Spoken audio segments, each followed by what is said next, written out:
चलिए शुरू करते हैं। आज हम लोग इस वीडियो में देखेंगे कि कॉन्वेक्स मिरर का यूज करके हम लोग कैसे मिरर फार्मूले को ड्राइव करेंगे। तो चलिए फिर स्टार्ट करते हैं। तो सबसे पहले हम लोग डायग्राम बना लेते हैं जिसके उपयोग करके हम लोग मिरर फार्मूले का प्रूवमेंट करेंगे। तो जैसे कि मिरर, अगर आपको याद हो कि कॉन्वेक्स जो मिरर है वो कैसे बनता है, उसमें कोटिंग जो होती है पॉलिश वो अंदर साइड होती है। इसे मैंने पॉलिश कर दिया, ये रहा हमारा कॉन्वेक्स मिरर। और फिर एक हमने बनाई प्रिंसिपल एक्सेस, ये रही हमारी प्रिंसिपल एक्सेस। और आप कुछ पॉइंट्स हैं जो इसमें आप लोग जानते होंगे, जैसे कि जहाँ पर प्रिंसिपल एक्सेस और मिरर एक दूसरे को कट करते हैं वो पॉइंट हमारा पोल होता है। पॉलिश जिस तरफ होती है वो वाला पार्ट हमारा वर्चुअल एरिया होता है, और जिधर पॉलिश नहीं होती वो भाग हमारा रियल एरिया होता है। और हमेशा ऑब्जेक्ट को रियल जगह प्लेस करते हैं। तो चलिए हम लोग एक ऑब्जेक्ट लेते हैं, उसको रियल में प्लेस करते हैं। तो जैसे मान लीजिए मैंने एक ऑब्जेक्ट ओ डैश को हमने बनाया यहाँ पर। जैसे मान लीजिए हमारा ये ऑब्जेक्ट है जो कि है हमारा ओ और ओ डैश। अब इस ऑब्जेक्ट की हमें इमेज बनानी है। तो इमेज बनाने के 3 डायग्राम आपको पता होंगे कि पैरेलल रे डालो प्रिंसिपल एक्सेस के और फिर उसको फोकस से निकाल दो। दूसरा क्या था कि सी से डालो, सी से निकालो। तीसरा क्या था कि फोकस डालो बाद में पैरेलल कर दो। तो वही हम लोग यहाँ पर डायग्राम बना ले रहे हैं। अच्छा देखिए, अगर ये कॉन्वेक्स मिरर है तो ये सर्कल का एक भाग हुआ होगा और फिर इसका एक सेंटर भी होगा। तो सेंटर हमने यहाँ पर मान लीजिए सेंटर है, सेंटर ऑफ कर्वेचर। अब इसकी अगर इमेज बनानी है तो हम लोग को पहले रे बनानी पड़ेगी। तो हमने माना कि पहली रे हमने ऐसी ली जो प्रिंसिपल एक्सेस के पैरेलल आई, ये रे आई हमारी। आपको पता है कि पॉलिश इधर है तो इधर तो रे जा नहीं पाएगी। अब जब वापस जाएगी तो यहाँ से रिफ्लेक्ट हो गई और ये इधर की तरफ वापस चली गई। ये वाली रे हमारी इंसिडेंट रे है और ये वाली रे हमारी रिफ्लेक्टेड रे है। फिर देखिए, हम लोग जानते हैं कि जो प्रिंसिपल एक्सिस के पैरेलल रे आती है वो फोकस से होकर जाती है। तो जो रिफ्लेक्टेड रे है ये कहाँ से होकर जा रही होगी? फोकस से होकर जा रही होगी। अगर आएंगे तो कहीं हमें फोकस मिलेगा नहीं, मिलेगा कहाँ? पीछे की तरफ। तो इस रे को हम लोग पीछे बढ़ा के लाते हैं इसे। तो ये कहाँ कट करा? इस पॉइंट पर कट किया। तो ये पॉइंट हमारा हो गया फोकस का। आई थिंक आप समझ गए होंगे। तो आप देख सकते हैं कि मैंने यहाँ पर पहली रे लेके डायग्राम को बना दिया। अभी हम लोग को एक रे की और ज़रूरत है। तो दूसरी रे हम लोग यूज कर ले रहे हैं सी से होकर जाने वाली। तो आप देख रहे होंगे कि ये हमारी रे आएगी। ये क्या होगा? सी से होकर सी के पास जाएगी और वापस सी से होकर रिफ्लेक्ट कर जाएगी। यह रे हमारी इंसिडेंट रे भी है और रिफ्लेक्टेड रे भी है। तो ये रे जहाँ कट करेंगी वही पॉइंट हमारा क्या होगा? इमेज का होगा। तो चलिए अब इमेज का पॉइंट बना ले रहे हैं। तो ये हमारी इमेज रही कौन सी? I dash. अगर आपको याद हो कि पिछले वाले केस में जैसा हम लोग प्रॉस्पेक्टर कर रहे थे उसी प्रकार का वापस यहाँ पर लेते हैं। एक परपेंडिकुलर यहाँ से हम लोग डालते हैं। ये पॉइंट हमारा ए रहेगा, ये पॉइंट हमारा बी रहेगा। तो आप देख रहे होंगे कि मैंने यहाँ पर कॉन्वेक्स मिरर का पूरा डायग्राम बना लिया, जो फॉर्मूले का हम लोग को डेरिवेशन करना है। तो चलिए अब डेरिवेशन करके देखते हैं। अगर आपने पुराना वाला वीडियो देखा है तो वहाँ पर हमने जो प्रॉस्पेक्टर यूज किया था वही सब कुछ हमारा यहाँ पर भी यूज होगा। तो चलिए यूज करके देखते हैं। पहले सबसे पहले जो हम लोग ट्रायंगल लेंगे वो हमारे कौन सा ट्रायंगल होगा? सबसे बड़ा ट्रायंगल कौन से? देखिए मैं यहाँ पर बना दे रहा हूँ। एक हमारा ट्रायंगल होगा ओ डैश और सी वाला। और इसी ट्रायंगल के अंदर देखिए एक छोटा सा ट्रायंगल बनना आई डैश सी वाला। तो इसको भी हम लोग यहीं पर बना ले रहे हैं, आई डैश और सी वाला। तो ये 2 ट्रायंगल हैं और ये दोनों ट्रायंगल सिमिलर ट्रायंगल है। कैसे? देखिए, अगर आप बड़ा वाला ट्रायंगल लेंगे तो बड़े वाले ट्रायंगल में ये कोण आपका बना और फिर इसमें इसी बड़े ट्रायंगल में 90 डिग्री का है। छोटा वाला ट्रायंगल लीजिए तो इसमें भी यही कोण एक आपको मिलेगा और इसमें भी एक 90 डिग्री मिलेगा। और जब 2 ट्रायंगल्स में 2 एंगल अगर सेम अगर आ जाते हैं तो दोनों ट्रायंगल जो होते हैं वो सिमिलर ट्रायंगल होते हैं। और सिमिलर ट्रायंगल की प्रॉपर्टी ये कहती है कि हाइट का रेशियो और बेस का रेशियो हमेशा इक्वल होगा। तो इन दोनों ट्रायंगल को यूज करते हैं हम लोग और इक्वेशन को पुट करते हैं। तो चलिए देखते हैं फिर। तो हमारे 2 ट्रायंगल कौन कौन से थे? पहला ट्रायंगल था ओ डैश सी एंड दूसरा ट्रायंगल हम लोग का था आई डैश और सी। इसमें हाइट का रेशियो पहले लिख लीजिए, O dash upon I dash बराबर बेस था हमारा ओ सी अपॉन आई सी। ठीक है, अगर आपको नहीं पता तो मैं आपको डायग्राम दिखाता हूँ। देखिए जैसे कि बड़ा वाला जब ट्रायंगल होगा तो इसकी हाइट ओ डैश है और बेस है ओ सी। छोटा वाला ट्रायंगल जब होगा तो आई आई डैश और बेस में सी। ठीक है, तो ये हम लोग का प्रोस्पेक्टर हो गया।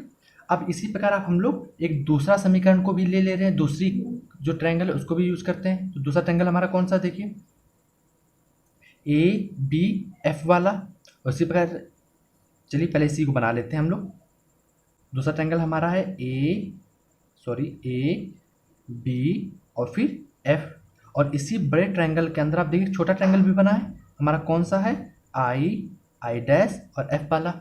ये भी दोनों ट्रायंगल हमारे सिमिलर है, क्यों, क्योंकि इसमें एक जब बड़ा ट्रायंगल लेंगे तो एक 90 डिग्री एंगल और एंगल थीटा, और जब छोटा वाला ट्रायंगल जब आप यूज करेंगे तो 90 डिग्री एंगल और फिर थीटा, दोनों वैल्यू मिलेंगी। और दो ट्रायंगल में अगर दो एंगल सेम अगर हो जाते हैं तो दोनों ट्रायंगल हमारे कैसे होते हैं, सिमिलर ट्रायंगल होते हैं। तो ये दोनों ट्रायंगल भी हमारे कैसे होंगे, सिमिलर होंगे। तो चलिए इसमें भी वही प्रॉपर्टी हम लोग यूज कर ले रहे हैं। तो हमारे कौन कौन से दो ट्रायंगल होंगे, तो पहला ट्रायंगल अगर देखा जाए तो A B F triangle and triangle I dash F, दोनों कैसे ट्रायंगल है, सिमिलर है। तो हाइट का रेशियो और बेस का रेशियो आपस में इक्वल होगा। तो हाइट क्या होगी हमारी, ए बी अपॉन बेस क्या होगा, हम हाइट का रेशियो लिख रहे हैं पहले, I dash equal to base हमारा होगा B F upon I F. ये पहली इक्वेशन थी हमारी और ये रही हमारी दूसरी इक्वेशन। ठीक है, इसी प्रकार हमने पिछली वाली वीडियो में भी यही दो ट्रायंगल इसी प्रकार लिए थे और यही इक्वेशन बनाई थी। फिर आगे हम लोग ने क्या किया था, एक रेक्टेंगल लिया था। रेक्टेंगल कौन सा लिया था, देखिए आप, ये रहा हमारा rectangle O dash A B वाला, दिख रहा है आपको। तो यही वाला रेक्टेंगल हम लोग ले रहे हैं फिर से, देखिए ये वाला रेक्टेंगल हम लोग ले लिया ओ डैश ए और बी। तो रेक्टेंगल की जब प्रॉपर्टी लगाएंगे तो हम लोग का कुछ इक्वेशन और सॉल्व हो जाएगी। तो चलिए लगा के देखते हैं। यहाँ पर पहले लिख लेते हैं, taking the rectangle O dash A B लेने से क्या मिलेगा, रेक्टेंगल की जो प्रॉपर्टी होती है आमने सामने की भुजाएं बराबर होंगी। तो ओ डैश ए बी, मतलब ए बी जहाँ लिखा होगा उसकी जगह हम लोग क्या क्या लिख सकते हैं, ओ डैश को पुट कर सकते हैं। तो दूसरी क्वेश्चन में पुट कर दे रहे हैं। तो a putting the value of a b की वैल्यू पुट करें यहाँ पर। तो आप देखेंगे कि O dash in equation 2 O dash upon I dash बराबर B F upon I F.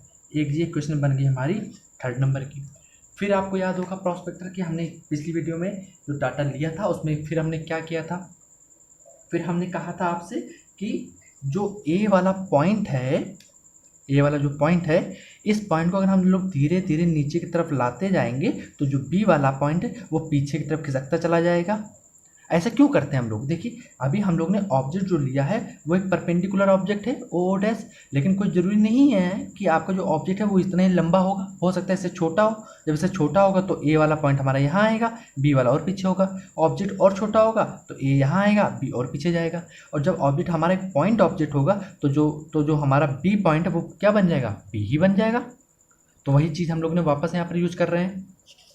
तो हम क्या कहेंगे कि यदि ए पॉइंट को मूव कराते हुए पी के पास लाएंगे तो बी वाला पॉइंट भी क्या बन जाएगा, पी बन जाएगा।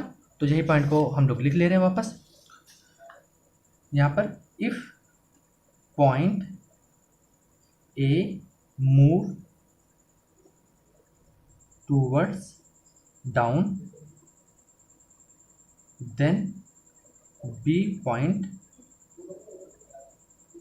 में पी, मतलब क्या, बी की जगह हम लोग क्या पुट कर सकते हैं, पी पुट कर सकते हैं। तो क्वेश्चन में फिर वापस हम लोग पुट कर दे रहे हैं। तो पुटिंग द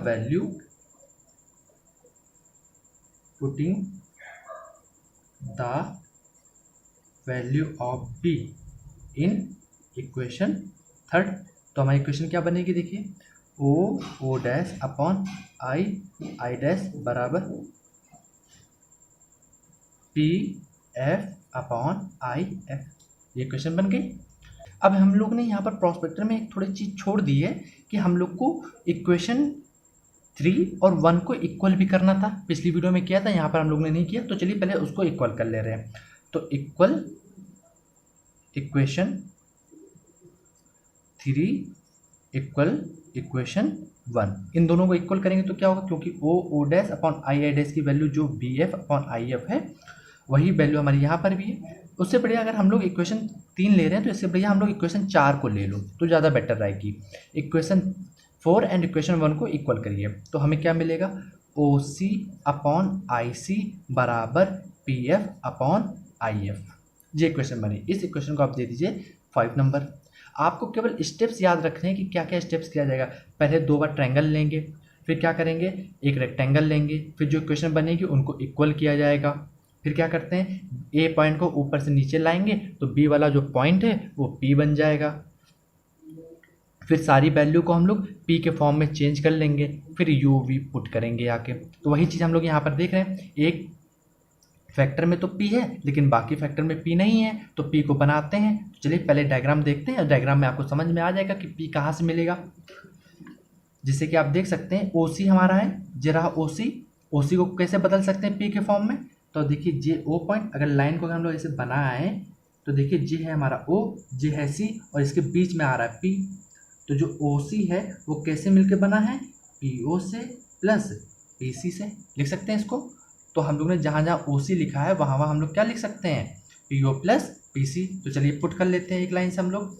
पहले देखिए आप PO प्लस PC पुट कर लिया अपॉन, अब IC की वैल्यू निकालनी है। तो IC को आप देखिए, IC कहाँ है हमारा, ये रहा हमारा IC, तो इसको भी बना ले रहे हैं। ये P वाला पॉइंट इसके पीछे है तो P यहाँ है, C को यहाँ लिखा और PC के बीच में I है तो यहाँ पर लिख लिया I। हमें IC की वैल्यू चाहिए, तो IC की वैल्यू कैसे निकलेगी, PC में से PI को घटा दीजिए तो PC माइनस PI। तो हमारी IC की वैल्यू निकाल आई, तो IC की वैल्यू को भी हम लोग लिख ले रहे हैं। तो IC की वैल्यू क्या है हमारी, PC minus PI equal to PF तो पहले से यहाँ पर है। अब हमें चाहिए IF की वैल्यू। IF कहाँ है, देखिए ये रहा हमारा IF, इसको भी P के फॉर्म में चेंज करना है, चेंज कर लेते हैं IF। तो हमने लिया पहले P फिर F और इसके बीच में है हमारा I। IF की वैल्यू चाहिए तो IF बराबर क्या लिख सकते हैं, PF में से PI को घटा दिया तो हमारी IF की वैल्यू आ गई। तो इसको भी लिख लेते हैं यहाँ पर, PF माइनस का PI, ये हमारी इक्वेशन बन गई। अब तो आप देख रहे होंगे कि सारे फैक्टर्स P के फॉर्म में आ गए। अब हम लोग पुट कर सकते हैं यहाँ पर U, V, F और R के टर्म में। तो PO क्या होता है, पोल से ऑब्जेक्ट तक की डिस्टेंस। तो पोल हमारा कहाँ है, ये रहा पोल, ऑब्जेक्ट कहाँ है, ये रहा। तो आपको अपोजिट चल के आना पड़ेगा, क्यों, क्योंकि रेस जा रही है राइट डायरेक्शन में, तो ये डायरेक्शन हमारी पॉजिटिव होगी और इसके अपोजिट वाली नेगेटिव होगी। तो पोल से ऑब्जेक्ट की तरफ आइए तो निगेटिव डायरेक्शन में आप चल के आएंगे, तो वो डिस्टेंस हमारी क्या होगी, U। कैसा U, माइनस का। तो यहाँ पर हम लोग पुट कर ले रहे हैं माइनस का U प्लस PC क्या है, पोल से C तक की डिस्टेंस। तो यहाँ पर देखते हैं पोल जे रहा, C जे रहा, तो आप कैसे जाना पड़ेगा, पोल से C की तरफ जाइए तो आप देखेंगे आप प्लस डायरेक्शन में जा रहे हैं। देखिए राइट की डायरेक्शन कौन सी, प्लस की, तो आप राइट डायरेक्शन में मूव कर रहे हैं तो ये वाली डायरेक्शन हमारी प्लस की होगी। और PC होता क्या है, क्या है हमारा, आपको पता होगा, PC हमारा रेडियस ऑफ कर्वेचर होता है, तो उसको रेडियस कह सकते हैं हम लोग। तो यहाँ पर R लिख ले रहे हैं, प्लस का R है हमारा, अपॉन फिर से PC आया तो वो तो R ही होगा, माइनस PI क्या है, पोल से इमेज तक की डिस्टेंस। तो पोल ये है, इमेज ये रहा, तो आप राइट डायरेक्शन में चलते हुए जाएंगे और पोल से इमेज तक की डिस्टेंस क्या होती है, V होती है। तो यहाँ पर प्लस का V रहेगा, अपॉन PF देखते हैं, PF तो P से F तक की जाइए तो राइट डायरेक्शन में मूव करेंगे तो इसको हम लोग लिखेंगे प्लस का F अपॉन फिर से प्लस का F रहेगा माइनस PI, P से I तक की डिस्टेंस V कहलाती है तो प्लस का V। तो सारी वैल्यू हमने पुट कर ली यहाँ पर। अब हमें इस इक्वेशन को सॉल्व करना है, तो चलिए अब हम लोग इस इक्वेशन को सॉल्व करते हैं। हमें अब डायग्राम की कोई ज़रूरत नहीं है, तो पहले क्रॉस फैक्टर कर लेते हैं या फिर पहले इसको सही से लिख लेते हैं। तो हमने लिखा R minus U upon R minus V बराबर F अपॉन F माइनस वी। इसको उठा के यहाँ पर ले आइए, क्रॉस मल्टीप्लिकेशन कर दीजिए, R माइनस यू एक ब्रैकेट में, दूसरे ब्रैकेट में F माइनस वी बराबर F कोष्टक अंदर R माइनस वी। मल्टीप्लाई करिए तो क्या बनेगा फैक्टर, देखिए RF माइनस का RV माइनस का FU प्लस का यू वी बराबर एफ आर माइनस का एफ वी। देखिए क्या कोई फैक्टर कट रहा है, यहाँ पर कैंसिल हो रहा है, तो यस एक फैक्टर कैंसिल हो रहा है, आर एफ से आर एफ कट गया, कैंसिल हो गया। और कोई फैक्टर है जो कैंसिल हो रहा है, तो नहीं कैंसिल हो रहा है। तो हमने फिर क्या किया, हमारे जो फॉर्मूला डेरिवेशन करना है जो हम लोग को, उस डेरिवेशन में, तो उस डेरिवेशन में हमारा केवल f होता है, r तो होता ही नहीं है, तो r को यहाँ से रिमूव करना पड़ेगा। तो r इक्वल टू क्या होता है, ट्वाइस f, तो माइनस का twice f into V minus का एफ यू प्लस का यू वी बराबर माइनस का एफ वी। अब क्या किया, एफ एफ वाले फैक्टर को सबको एक तरफ ले गए, तो यू वी बराबर क्या आ गया, माइनस का एफ वी प्लस का twice of F V plus का एफ यू। एक एफ वी से एक एफ वी कट जाएगा तो एफ वी बचेगा प्लस का एफ यू और यू वी हो गया। इसको हम लोग क्या करते हैं, एफ को कॉमन ले लिया तो v प्लस यू हो गया और u v हो गया।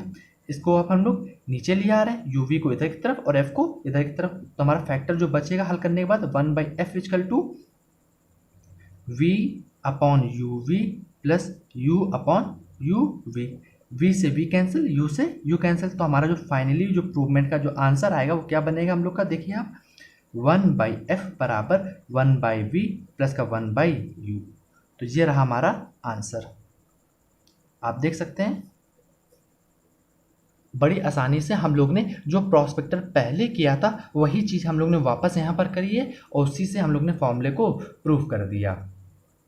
तो बस केवल आपको यहाँ पर स्टेप्स याद रखने हैं कि हमें क्या क्या करना है। 2 बार ट्रायंगल्स लेने हैं, 1 बार रेक्टेंगल लेना है, फिर इक्वेशन को इक्वल करेंगे, फिर ए पॉइंट को मूव करा के नीचे की तरफ लाएंगे, फिर सारा जो डाटा दिया गया होगा उसको हम लोग पी के फॉर्म में चेंज कर लेंगे और फिर सारी वैल्यू पुट कर देंगे साइन के साथ और फिर इक्वेशन को सॉल्व करके प्रूवमेंट का आंसर निकाल लेंगे। उम्मीद करते हैं आपको ये वीडियो समझ में आया होगा। अगर कोई डाउट लगे तो आप हमसे पूछ सकते हैं कमेंट करके और मैं आपको उसका ज़रूर आंसर दूंगा। तो चलिए फिर मिलते हैं नेक्स्ट वीडियो में कोई नए टॉपिक के साथ।